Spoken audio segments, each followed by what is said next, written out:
الحمد لله رب العالمين والصلاة والسلام على سيد الأنبياء والمرسلين وعلى آله وأصحابه أجمعين أما بعد. عن أبي سعيد الخدري رضي الله عنه قال سمعت رسول الله صلى الله عليه وسلم يقول من رأى منكم منكرا فليغير بيده فإن لم يستطع فبلسانه فإن لم يستطع فبقلبه وذلك أضعف الإيمان. رواه مسلم.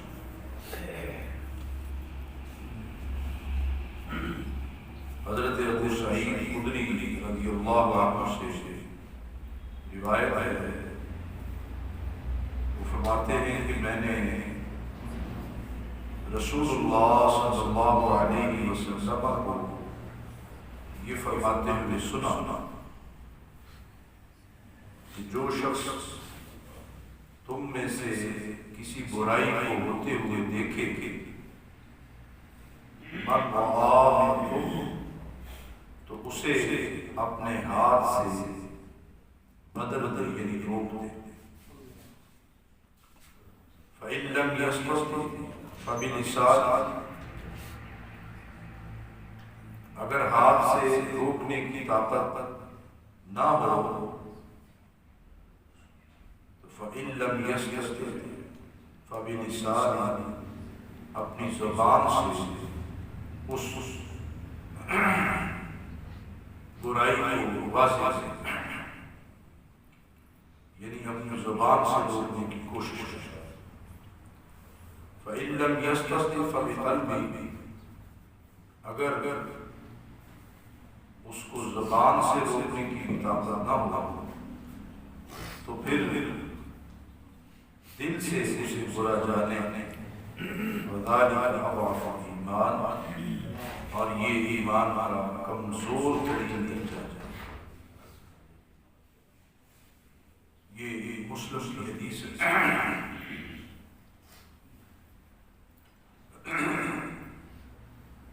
دیکھنے سے مطلب یہ ہے کہ علم میں آنا چاہیے، آنکھوں سے دیکھے یا نہ دیکھے. اس میں اسلامی معاشرے کو منکرات سے روکنے کے لیے ایک نہایت اہم حکم دیا گیا ہے.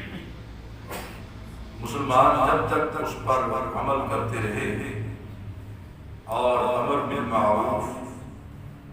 نہی عن منکر کا فریضہ بلا خوف اور خطر کسی ملامت غیر کی ملامت سے قطع نظر اور بغیر کسی مفاد کے ادا کرتے رہے تھے، مسلمان معاشرہ بہت سی قباحتوں، برائیوں اور گناہوں سے محفوظ رہا.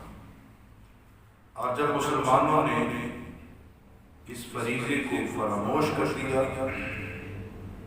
تو ان کا معاشرہ منکرات کے خلاف بے پناہ کی زلزلہ. کاش مسلمان پھر اس فریضے کی ادائیگی کی طرف متوجہ ہوں تاکہ اس خلاف کے آگے بند باندھا جا سکے. انسان کے ایمان کا آخری درجہ یہ ہے کہ اس کی دل میں کم از کم برائی کی قباحت ضرور ہو. اگر برائی کی قباحت اور شناعت ہی دل سے نکل جائے تو پھر ایمان خطرے میں گر جاتا ہے. دور حاضر میں نوجوانان امت جس سے راہ روی کا شکار ہے اور فتنوں کی جس قدر برباد ہے، اس میں اپنے ایمان کو بچانے کا ایک ہی طریقہ ہے. بالخصوص کالجز، یونیورسٹیوں میں کہ انسان دعوت و تبلیغ، امر بالمعروف اور نہی عن المنکر کا فریضہ ادا کر اس سے کم از کم وہ خود تو بہکنے سے بچ سکتا ہے. اور اس چیز کی تو ہمارے گھر کے اندر اور ہمارے دائیں بائیں رہنے والے لوگوں میں، دوست احباب میں، اور پھر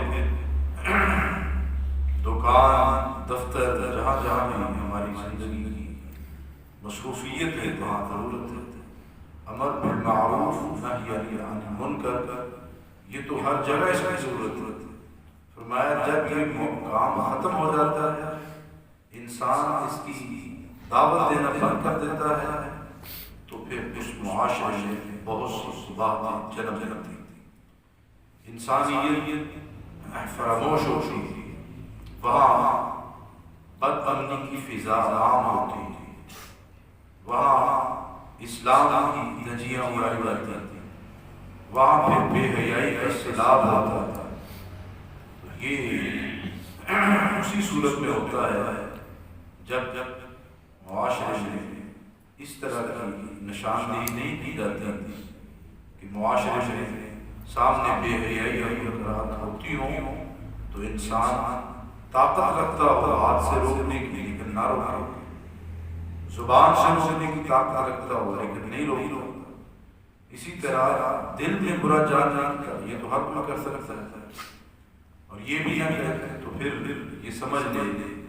کہ جس کے اندر یہ چیزیں پائی جائیں طاقت رکھنے کے باوجود امر بالمعروف نہی عن المنکر کر کے عمل نہیں کرتا تھا،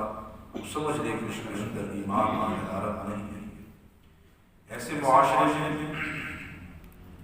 جہاں قرآن اور حدیث سراسر نافرمانی ہو رہی ہو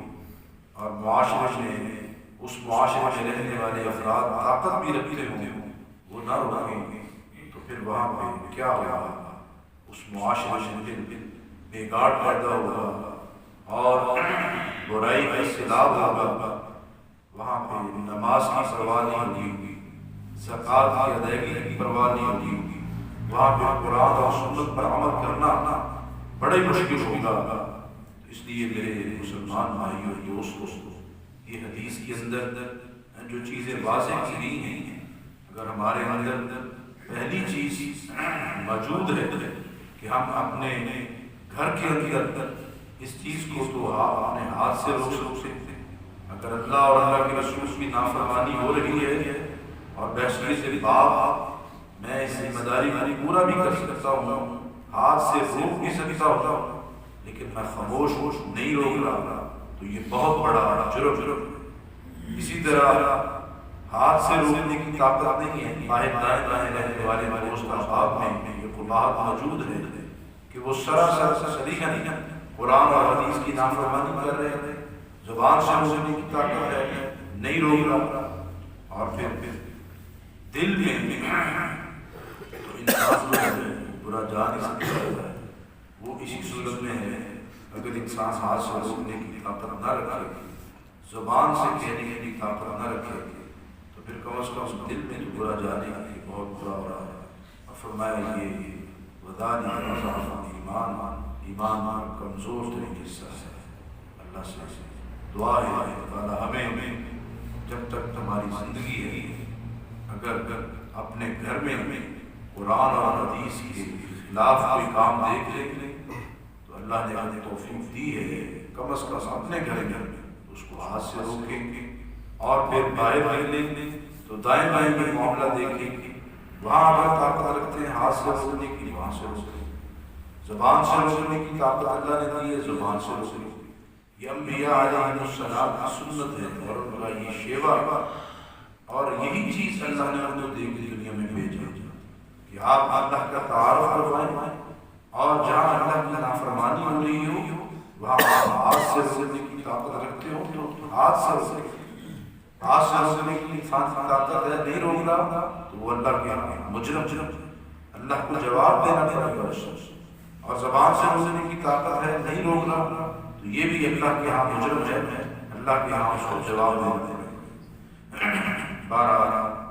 آپ دیکھ رہے ہیں ہمارے معاشرے میں بے حیائی اور اللہ اور اللہ کے رسول کی نافرمانی عام ہوتی چلی جا رہی ہے، مساجد میں جمعے کا خطبہ بھی ہوتا ہے، دروس بھی ہوتے ہیں، اور اسی طرح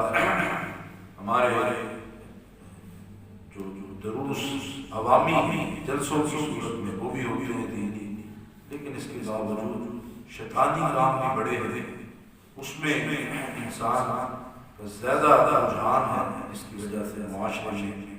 بد امنی اور بے حیائی کا بازار جو ہے گرم ہے۔ یہی وجہ ہے کہ ہمارے محلوں میں ایک مسجد ہوتی ہے، وہ بھی جو فرض عبادت ہے بامشکل ایک صف یا 1 سے 1.5 صف ہوتی ہے، یہ علمی نہیں دور کیا گیا۔ تو معاشرے میں جب اللہ نے جو فرض عبادت آدم علیہ السلام کے بندے میں نے کی ہے، یہ حالت ہو جائے تو پھر ظاہر ہے معاشرے میں بگاڑ ہے، اس معاشرے میں امن نہیں ہے جس میں اللہ رب العزت کی